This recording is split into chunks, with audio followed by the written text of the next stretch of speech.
Vamos a hacer un pequeño repaso a la anatomía de la extremidad superior. Lo primero que hablamos es de la cintura escapular, compuesta por la clavícula y la escápula. Bien, la clavícula nos da lugar a dos articulaciones, como son la esternoclavicular y la acromioclavicular. Importantes articulaciones para la estabilidad y sujeción del hombro y de la extremidad superior en conjunto.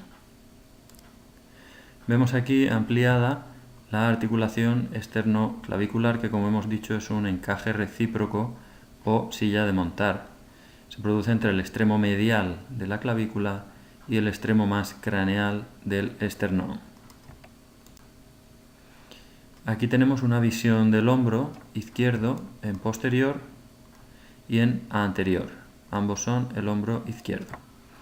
En este hombro izquierdo destacamos la escápula con todos sus relieves, lateralmente la epífisis proximal del húmero articulándose con la escápula y cranealmente la clavícula.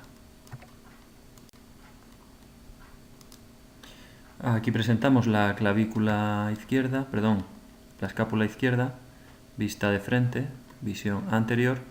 En ella destacamos todos los relieves importantes, como son el ángulo superior, el ángulo inferior, el borde medial, el borde lateral, la cavidad glenoidea, la apófisis coracoides, el acromion como extremo más lateral y más superior, y aquí en el borde superior una pequeña depresión que es la escotadura escapular.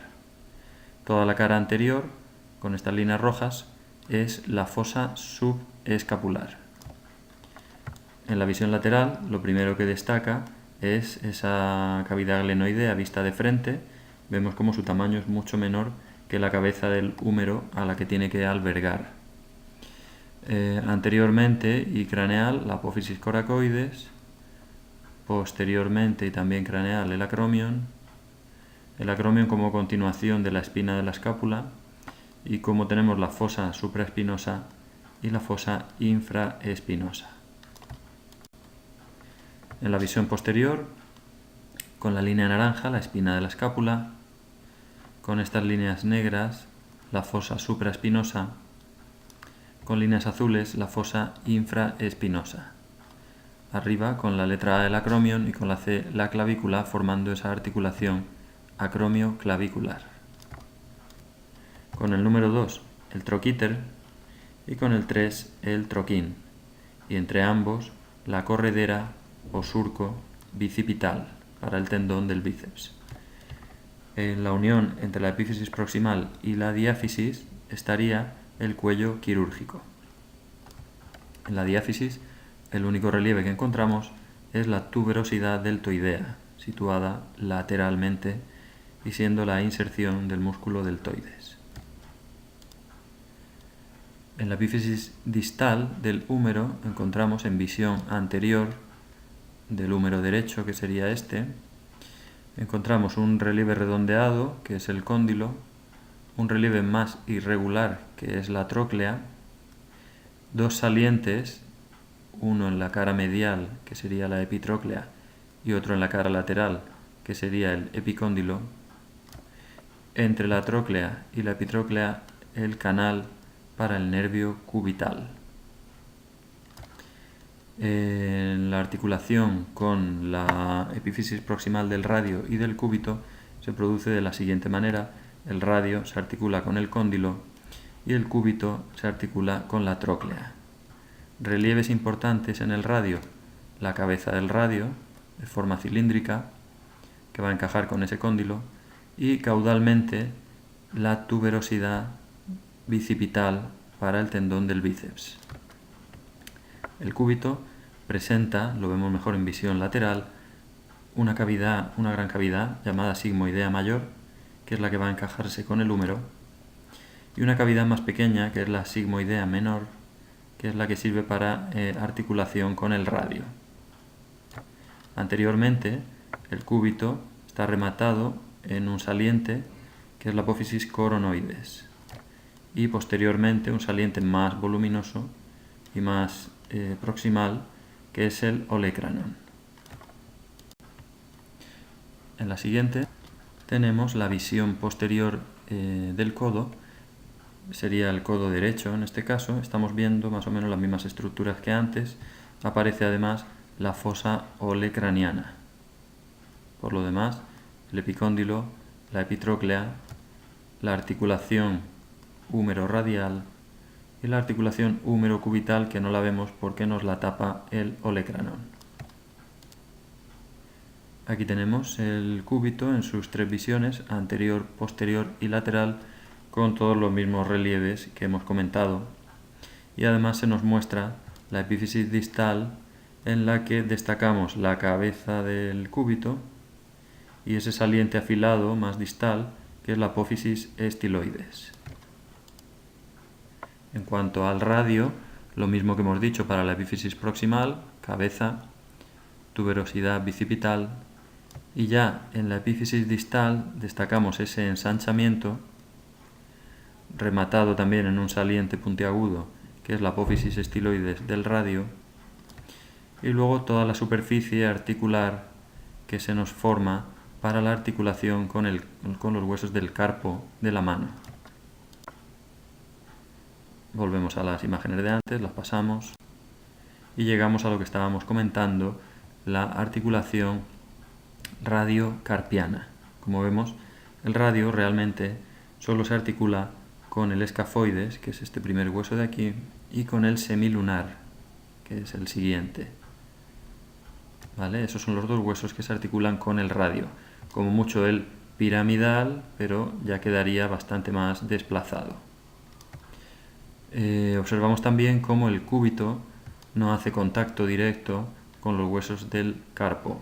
Para ello va a haber una estructura que suple ese espacio y que es un fibrocartílago llamado ligamento, entre otras estructuras, el ligamento triangular. Completa ese espacio y permite que la articulación de la muñeca tenga más recorrido. Pasamos a los huesos del carpo y lo vemos mejor con las letras puestas. Entonces diríamos lo de las dos filas, la fila proximal, que es esta de aquí, y la fila distal, que es la que aparece a continuación. En la fila proximal, de lateral a medial, encontramos el escafoides, semilunar, piramidal y por encima del piramidal el pisiforme. Estamos en una visión anterior de la mano. En la fila distal tenemos el trapecio, el trapezoide, el hueso grande y el ganchoso, con el gancho al que debe su nombre, proyectado hacia la parte anterior y medial de la mano. Luego vemos cómo esos 8 huesos del carpo se articulan entre sí en un gran número de articulaciones, y vemos luego cómo la fila distal se articulará con los metacarpianos.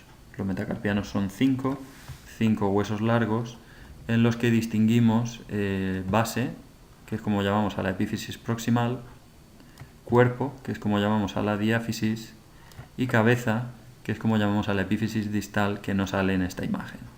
Observamos cómo el trapecio se articula con la base del primer meta, en esa articulación también de encaje recíproco o silla de montar. El trapezoide se articula con el segundo metacarpiano, el grande con el tercero y el ganchoso con el cuarto y el quinto.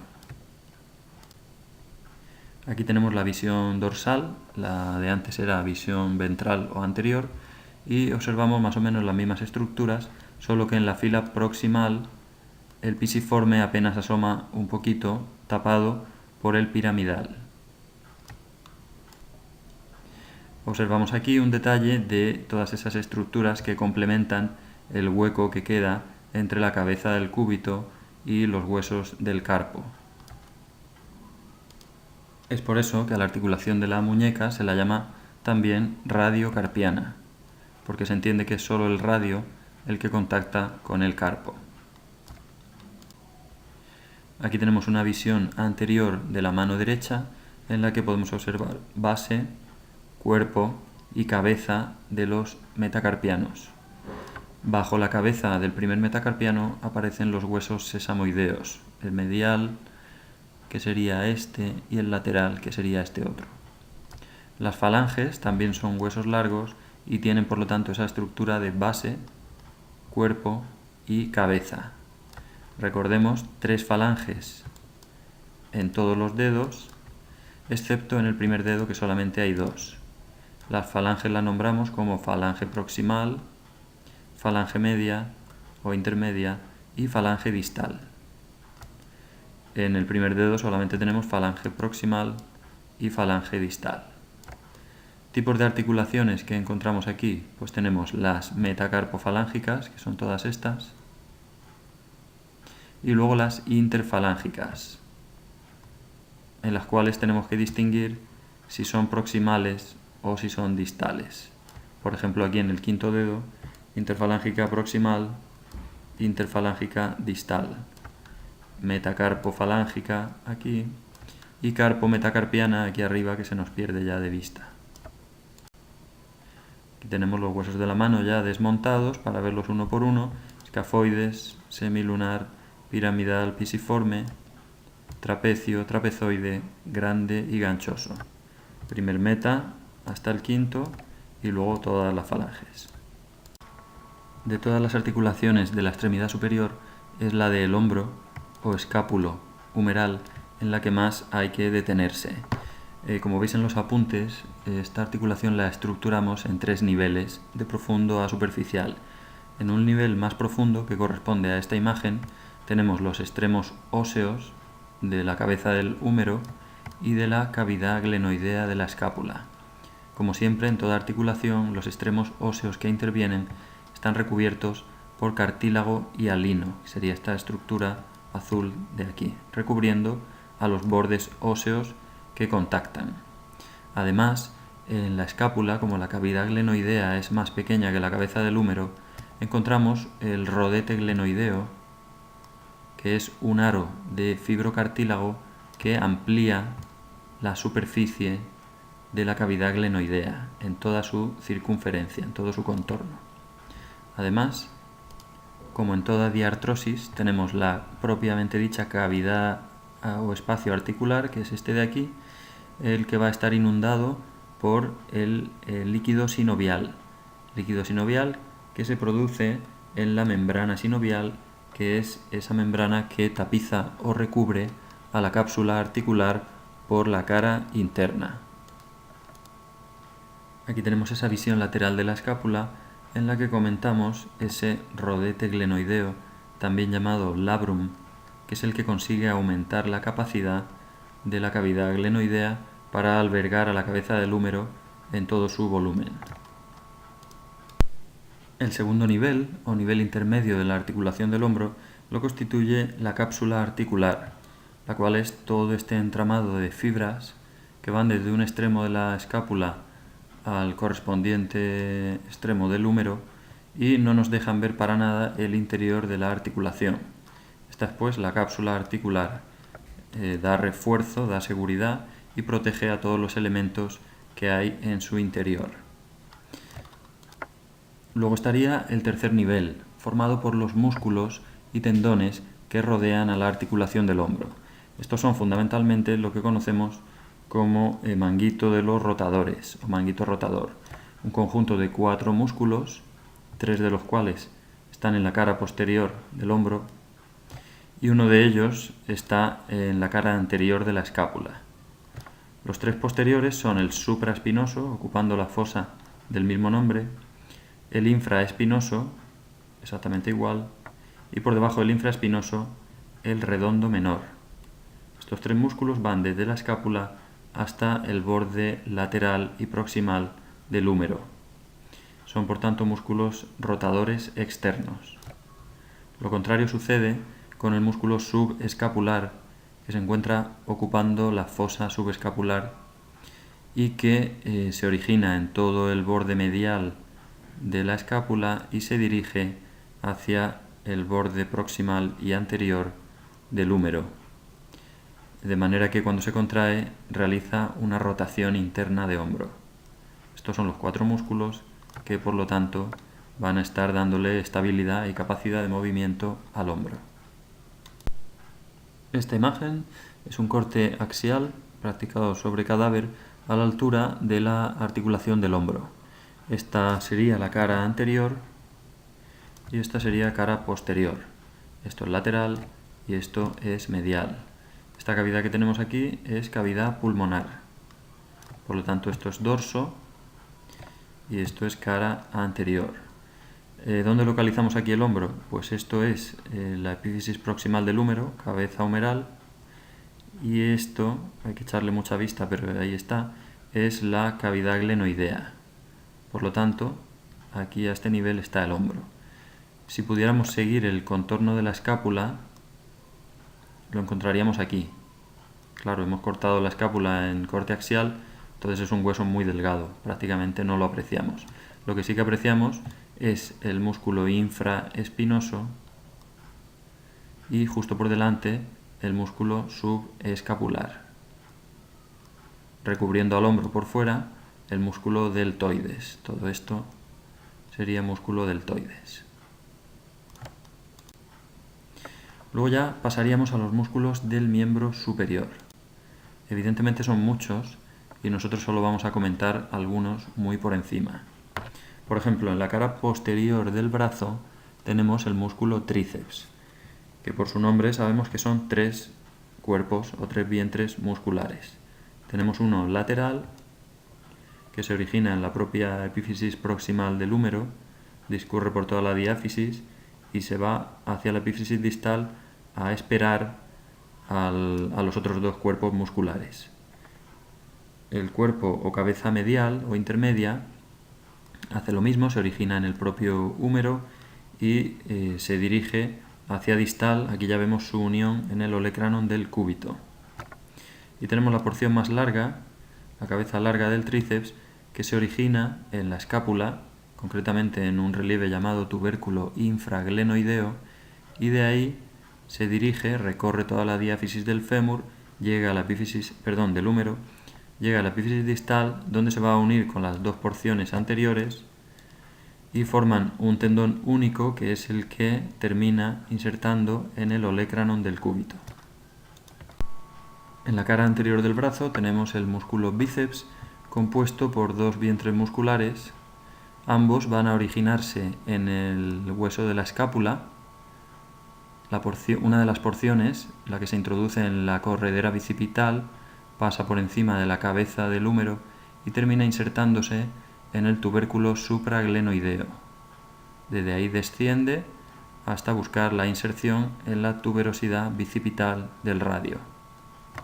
La otra porción del bíceps se origina en la apófisis coracoides, desciende en forma de tendón hasta alcanzar la diáfisis del húmero, donde la recorre y termina uniéndose con la otra porción e insertándose de nuevo en la tuberosidad bicipital. En cuanto al antebrazo, y solo por comentar alguno de ellos, en la cara lateral tenemos el supinador largo, que se origina en la epífisis distal del húmero, recorre lateralmente el radio y se inserta en la apófisis estiloides del radio. Este es uno de los músculos de la gran cantidad de ellos que hay en el antebrazo. Otro podría ser el flexor común profundo de los dedos. Es un músculo que se origina en el cúbito, recorre la diáfisis del cúbito y cuando se está acercando a la epífisis distal se divide en 4 alargados tendones que van a atravesar el canal del carpo, el túnel carpiano, para irse a buscar la falange distal de cada uno de los dedos desde el segundo hasta el quinto. Y por último esta imagen, para que llevéis cuidado, pues así es como se queda uno después de estudiar mucho.